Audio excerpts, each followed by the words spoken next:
नमस्कार, मैं हूं रीनू। आप सभी दर्शकों का अन्नदाता कार्यक्रम में स्वागत करती हूं।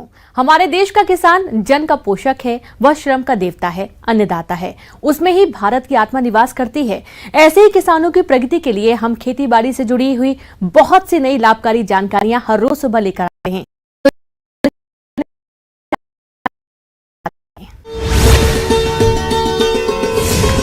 सर्दी के मौसम में मुर्गियों के चूजों की देखरेख और प्रबंधन।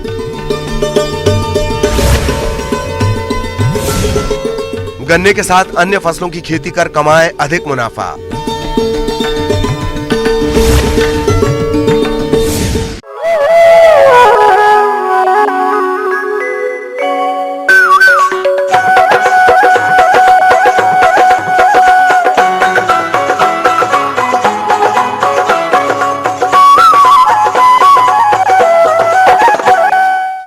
प्रदेश में इन दिनों मौसम में तेजी से बदलाव आ रहा है और तापमान में भी गिरावट देखी जा रही है। ऐसे में मुर्गी पालन से जुड़े किसानों को काफी परेशानियां उठानी पड़ती हैं, क्योंकि सर्दी के मौसम में मुर्गियों के चूजे सर्द वातावरण से जल्द तालमेल नहीं बिठा पाते, जिससे उनकी मृत्यु दर बढ़ जाती है। इसीलिए ऐसे समय में इनकी देखभाल करने की अधिक जरूरत होती है। तो आप कैसे करें चूजों का प्रबंधन? आइए जानते हैं जिला अनूपपुर के पशु विशेषज्ञ डॉक्टर लोकेश कुमार मोहबे से।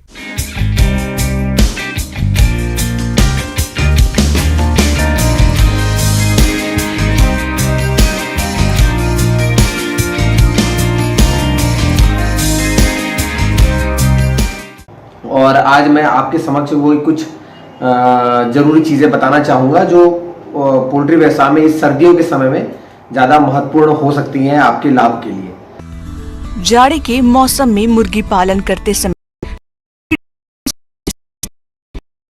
को बिल्कुल नहीं कराएं, क्योंकि शाम के समय ठंड बढ़ती चली जाती है।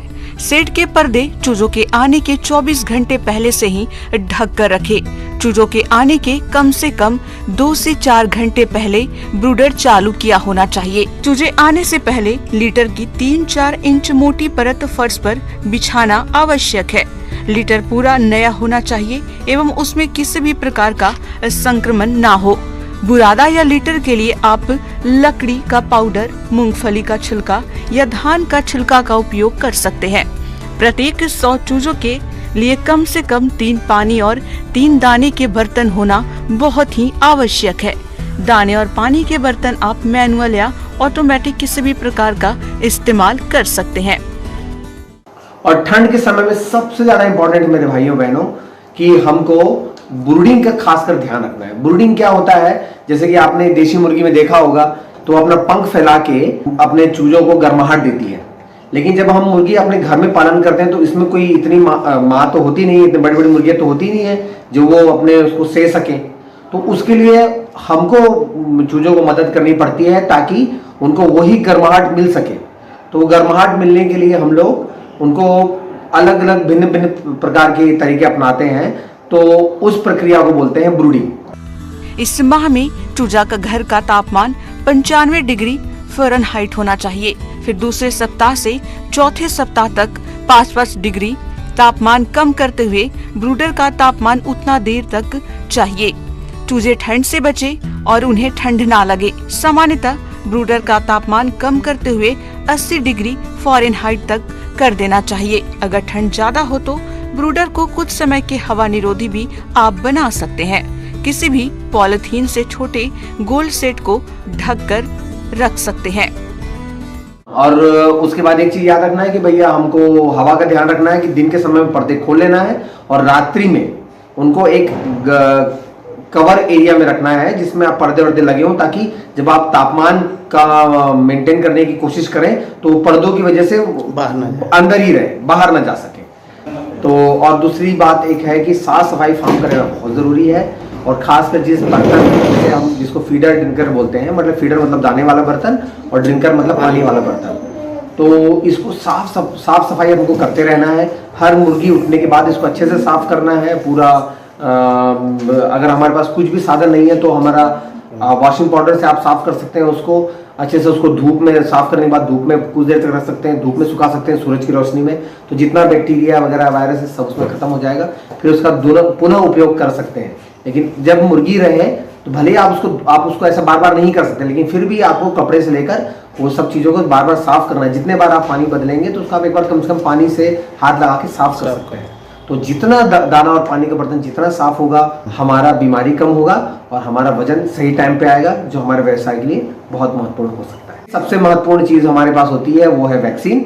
तो एक वैक्सीन तो आपके जहाँ से चूजा होता है वो वहाँ से होकर आती है, जिसको मरेज डिजीज होती है, बोलते हैं मरेज डिजीज वैक्सीन। तो वो हमको नहीं करना होता, वो अपने आप करके आता है। हमको 3 वैक्सीन करना है। पहला होता है F1 लासोटा जिसको बोलते हैं, जो कि हम 5वें दिन पे करते हैं, और उस वैक्सीन को हमको आंख में करना होता है ना। सिंपल एक तरीका होता है, उसको आप किसी भी टेक्निकल आदमी से समझ सकते हैं। और दूसरा जो वैक्सीन होता है वो IBD होता है, जिसको हम 10 से 12 के दिन में करते हैं। और तीसरा वैक्सीन होता है 21 दिन में।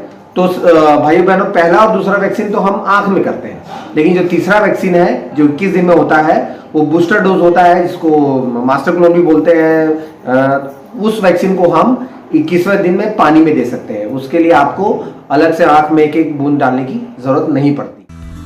मुर्गी पालन से मुनाफा लेना है तो उसके आहार का विशेष ध्यान रखना बहुत जरूरी है। इस व्यवसाय में 3 तरह के आहार होते हैं। तो दाने में सिंपल 3 प्रकार का दाना लगता है ब्रॉयलर को, जो मुर्गी पालन हम करने की सोच रहे हैं। जैसे कि प्री स्टार्टर होता है, जो शुरू के हम 8 से 10 दिन चलाते हैं, तो 2 देते हैं। अगर आप टोटल बोलेंगे कि प्री स्टार्टर कितना लगेगा, तो 400 ग्राम एक मुर्गी को लगेगा। उसके बाद दूसरे प्रकार का दाना जो होता है वो स्टार्टर होता है, वो 10 से 12 दिन के बाद स्टार्ट होता है और वो लगभग 18-19 दिन तक चलता है। और उस दाने में हमको 800 ग्राम के आसपास स्टार्टर खिलाना होता है। और तीसरे प्रकार का दाना होता है फिनिशर, उसको फिनिशर में ही चलाना पड़ता है। पानी एक महत्वपूर्ण चीज है, वो हमको फ्री में ऐसा स्रोत है जो हमको फ्री में मिलता है, तो हमको सोचते हैं कि इतना ज्यादा महत्वपूर्ण नहीं होगा, लेकिन जितना आपको दाना जरूरी है उतना ही पानी जरूरी है। आपको ये समझना होगा कि ठंड में अगर वो जितना दाना खाते हैं ना उससे दुगना पानी पीते हैं, तो हमको पानी को अम्लीय बना के रखना है। तो अम्लीय बनाने के लिए ये एसिडिफायर जो दवा है वो बहुत ही कारगर साबित होती है। आपको 100 लीटर पानी में बढ़ जाए और जब मुर्गी उसको पिए तो उसमें बैक्टीरिया का ग्रोथ ना हो सके, वो बैक्टीरिया का ज्यादा बढ़ ना सके और भी मुर्गी को बीमारियां ना हो सके, वो सब बैक्टीरिया या जितना भी जीवाणु जो है उसमें सब खत्म हो गए, तो आपका पानी पूरी तरह से साफ हो जाएगा और वो मुर्गी को पिलाने के लिए बहुत ही उपयुक्त पानी होगा। उसमें आपको बराबर ग्रोथ मिलेगी और आपका व्यवसाय में आपको प्रॉफिट होगा। ब्रेक के बाद एक बार फिर से आप सभी दर्शकों का अन्नदाता में स्वागत है।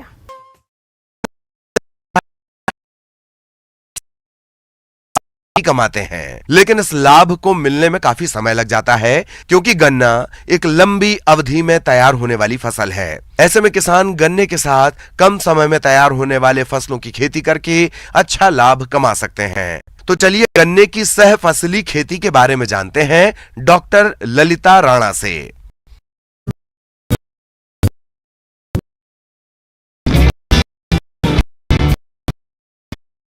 भाइयों, आज हम गन्ना में सह फसली खेती के बारे में बात करने वाले हैं। शरतकालीन गन्ना में धीमी वृद्धि होने के कारण एवं रिक्त स्थान होने के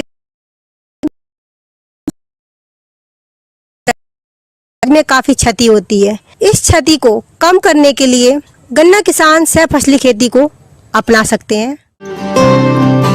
गन्ने के साथ सहफसली खेती करने से होने वाले लाभ की बात करें तो सहफसली खेती से प्रति इकाई क्षेत्रफल से अधिक उत्पादन प्राप्त कर आमदनी को बढ़ाया जा सकता है।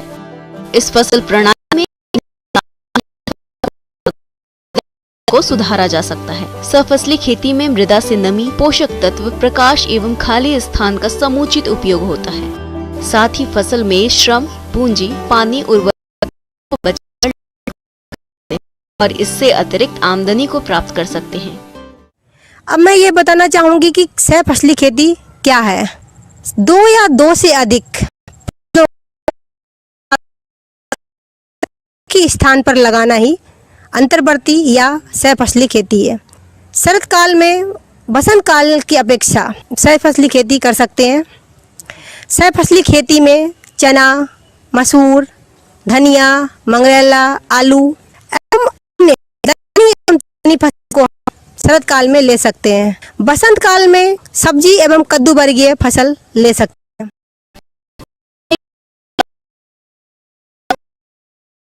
धीमी गति से होती है। ऐसे में विभिन्न सब्जी वाली फसलें जैसे गोभी, भिंडी, लहसुन, प्याज, पत्ता गोभी, आलू आदि को लगाया जा सकता है। वहीं दलहनी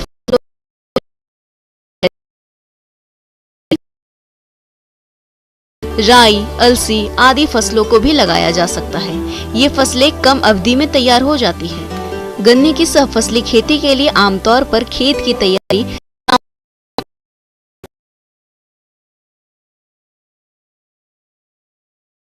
कल्टीवेटर चलाकर खेत को समतल कर क्यारी बना लेना चाहिए और अंतिम जुताई के पूर्व 12 टन गोबर की खाद खेत में अच्छी तरह से मिला देना चाहिए।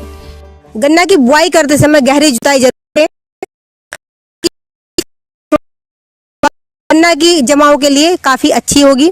साथ ही साथ यह सहफसली खेती को भी काफी लाभ प्रदान करेगी। गन्ना की अनुशंसित किस्में जैसे कि COP 112, BO किस्म कुफरी सिंदूरी, कुफरी ज्योति, कुफरी चिप सोना 1 ये सब ले सकते हैं। फसल लगाने के समय या तो हम जोड़ी पंक्ति में लगाएंगे या फिर एकल किलोग्राम, राई के लिए 3 से 4 किलोग्राम, मसूर और चने के लिए 20 से 25 किलोग्राम, मटर के लिए 60 से 70 किलोग्राम, राजमा के लिए 10 किलोग्राम और आलू के लिए 20 से 25 प्रति हेक्टेयर की दर से प्रयोग करना चाहिए। और इनकी बुआई 2 कतारों के मध्य खाली पड़े स्थान पर चाहिए। इस प्रकार नर्सरी में तैयार सब्जी वाली फसलों को रोपना चाहिए। गन्ने के मध्य इन फसलों की रोपाई और बुआई फसल के प्रकार पर निर्भर करती है। दलहनी एवं तिलहनी फसल को 30 सेंटीमीटर की दूरी पर 1 या 2 पंक्ति में 2 कतारों के बीच में ले सकते हैं। क्योंकि हम जानते हैं कि दलहनी फसल नाइट्रोजन एवं फास्फोरस को प्रदान करती है, इसलिए अतिरिक्त नाइट्रोजन एवं फास्फोरस का व्यवहार करना जरूरी नहीं है। उर्वरक एवं खाद का व्यवहार शुद्ध फसल के बराबर ही होता है। गन्ने की सहफसली खेती में खाद और उर्वरक की मात्रा सामान्य खेती के समान दी जाती है। जैसे यूरिया 100 किलोग्राम, 120 और जिंक सल्फेट 25 किलोग्राम प्रति हेक्टेयर की दर से प्रयोग करना चाहिए। सहफसली खेती में गन्ने की कतार में गन्ने का उर्वरक और साथ में ली जाने वाली फसल में उसका उर्वरक अलग अलग देना चाहिए। और दूसरी बात, गन्ना किसान सहफसली खेती लेते समय या फिर केवल गन्ना लेते समय गन्ना का उपचार या और सहफसली चाहे कोई भी हो, उनको प्रारंभिक अवस्था में कीट और रोगों के प्रकोप से बचाने के लिए बुआई से पहले बीजों को फफूंदनाशक, कीटनाशक से अवश्य ही उपचारित करना चाहिए। साथ ही दलहनी फसलों के बीजों के उपयुक्त जैव उर्वरकों से उपचारित करना चाहिए। इसके साथ ही गन्ना किसान खरपतवार प्रबंधन का भी अवश्य ध्यान रखें। यदि वे सहफसली खेती लेते हैं तो उस समय गन्ना किसान खरपतवार नाशी 2,4-D एट्राजिन का उपयोग ना करें। ब्रेक के बाद एक बार फिर से आप सभी दर्शकों का अन्नदाता कार्यक्रम में स्वागत है। अपने प्रदेश में दुधारू पशुओं से अधिक दूध उत्पादन लेने के लिए विभिन्न प्रकार के हरे चारे और दाना मिश्रण खिलाए जाते हैं। कमी होने लगती है। इसी समस्या को देखते हुए पशु विशेषज्ञों ने यूरिया मोलासिस का निर्माण किया है, जिससे पशु में आवश्यक तत्वों की पूर्ति कर सकते हैं। तो क्या है यूरिया मोलासिस बनाने की तकनीक, देखिए इस अंश के माध्यम से। कृषि और डेयरी व्यवसाय आजीविका का एक महत्वपूर्ण साधन है। कृषि में आय की अनिश्चितता के कारण किसानों को में अधिकतर पशुपालकों द्वारा अपने पशुओं को न तो संतुलित मात्रा में आहार दिया जाता है और न ही पूरक आहार का समावेश किया जाता है। पशु आहार की दिनों दिन बढ़ती हुई कीमतों के कारण प्रति लीटर दुग्ध उत्पादन मूल्य बढ़ रहा है, जिसके फलस्वरूप पशुपालकों को शुद्ध लाभ में कमी हो रही है। अतः पशुपालक वैज्ञानिक तरीके से पशु आहार प्रबंधन कर अपने पशुओं से अधिक दूध उत्पादन प्राप्त कर सकते हैं। डेयरी पशुओं का दुग्ध उत्पादन बढ़ाने में संपूरक आहार है urea molasses bricks. Urea molasses mineral block urea molasses खनिज मिश्रण और अन्य सामग्री के उपयुक्त अनुपात में मिश्रण के द्वारा तैयार किया जाता है। यह दुधारू पशुओं के लिए ऊर्जा, प्रोटीन और खनिज तत्वों को आसानी से उपलब्ध कराने का बेहतर स्रोत है। यूरिया मोलासिस मिनरल ब्लॉक पशुओं को खिलाने से उनके भरपूर मात्रा में पोषक तत्व तो मिलते हैं।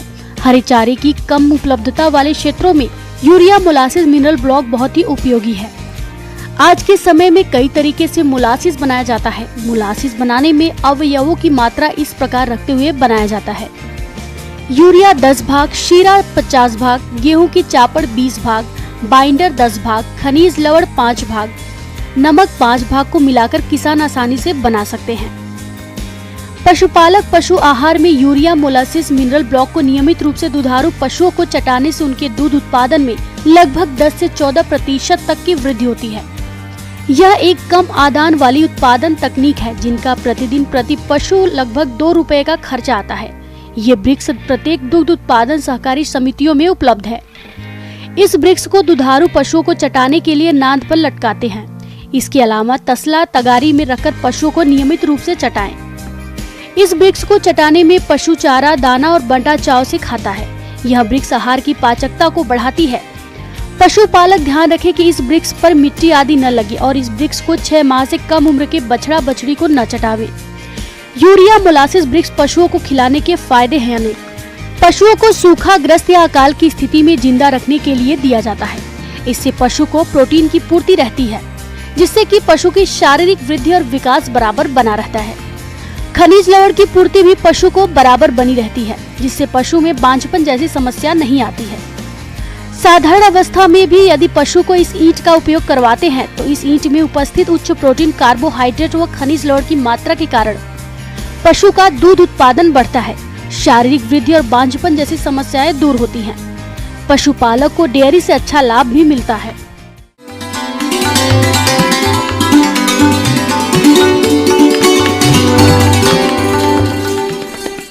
आइए जानते हैं अन्नदाता निःशुल्क फोन के माध्यम से पूछे गए समस्याओं का समाधान। आज के अन्नदाता हेल्पलाइन में जिस प्रश्न को कार्यक्रम में शामिल किया गया है उसे पूछा है ग्राम निहारी, जिला नरसिंहपुर के किसान सुखबीर सिंह ने।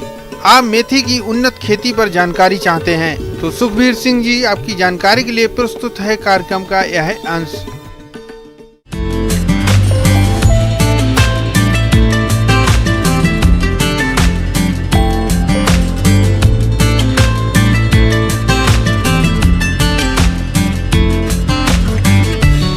आज मैं आपको मेथी की खेती के संबंध में जानकारी दूंगा।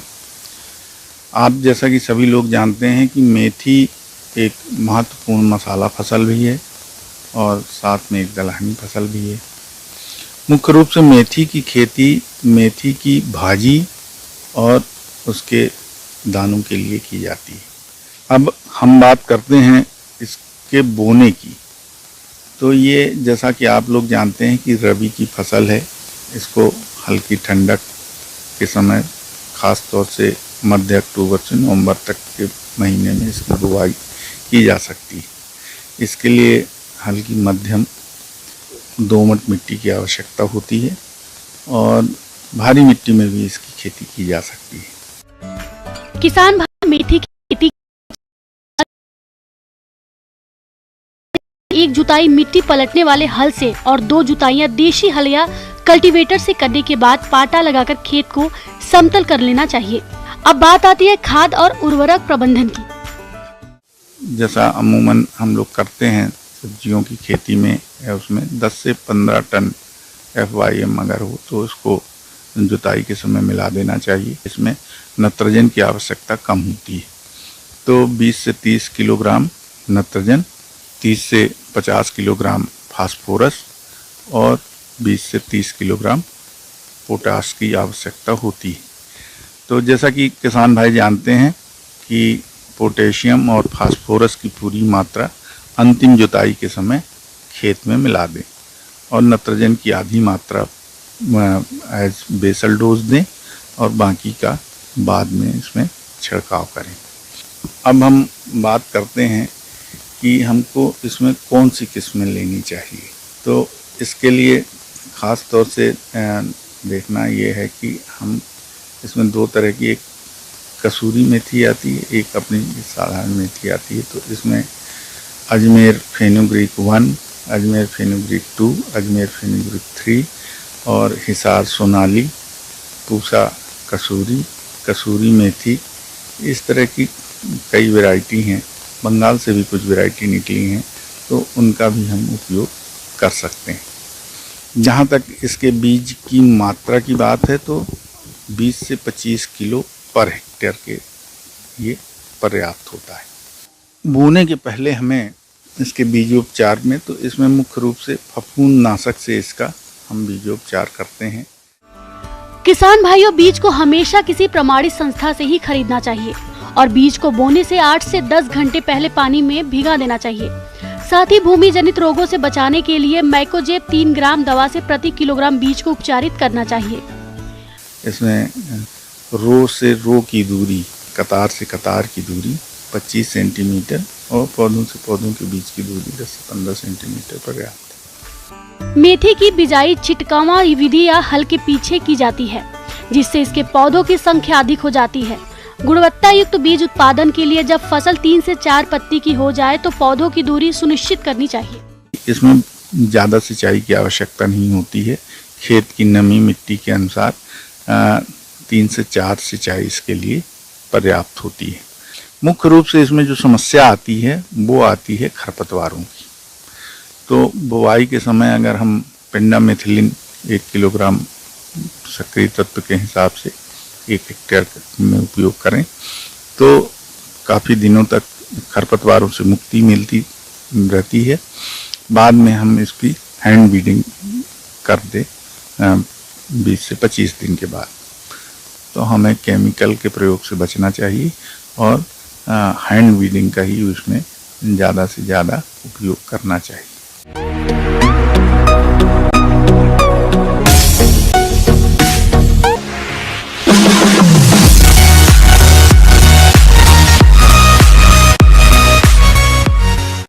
एक नजर डालते हैं राज्य के कुछ मंडियों के प्रमुख फसलों के बाजार भाव पर।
किसान भाइयों, कृषि संबंधित समस्या और सुझावों के लिए आप हमें इस पते पर संपर्क कर सकते हैं।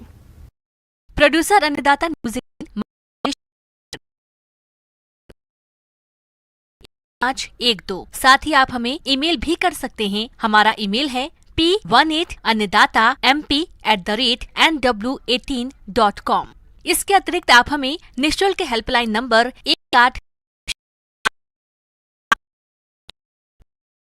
सोमवार से शनिवार सुबह 10 बजे से शाम 4 बजे के बीच संपर्क कर सकते हैं।